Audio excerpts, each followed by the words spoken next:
Joining me now live from Jerusalem is Regev, spokesman for the Israeli Prime Minister. Thanks very much for joining us, Mr. Regev. Let's first talk about the situation that's unfolding at the moment with Egypt. You've called in the Egyptian ambassador.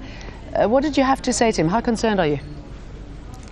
I think you understand it would not be proper for us to go into discreet diplomatic conversations on the airwaves. What I can say is the following, and my Prime Minister has said so publicly twice in the last week, is that we believe that the Egyptian-Israeli peace treaty serves the interests of both countries.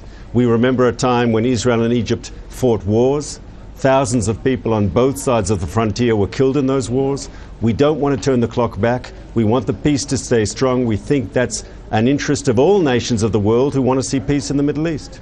But Sharaf is saying that the treaty is not sacred, so clearly he doesn't agree with you on this. How do you think both sides will overcome this disagreement, if I can call it that?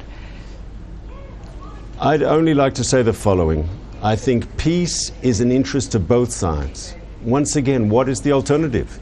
To go back to the wars? We had a war in 1948, a war in 56, a war in 67, a war in 73. Do Israelis and Egyptians want to go back to that? I don't think so. We in Israel want the peace. We want the peace to flourish.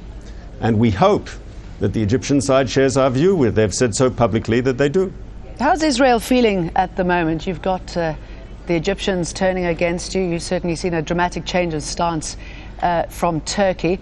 And you've also had the demonstrations outside your embassy in Jordan. Are you feeling as though you're under some sort of siege at the moment? Well, there's no doubt that the Arab world is going through very, very significant, possibly historic changes. And that a political system that was closed for decades is being opened up.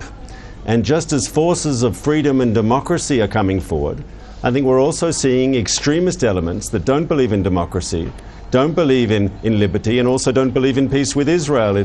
They usually go hand in hand, unfortunately. And I think I can only hope, if we use the Egyptian example, that those protesters, that mob that was trying to burn down the Israeli embassy and attack our embassy staff, I can only hope that they don't represent 85 million Egyptians.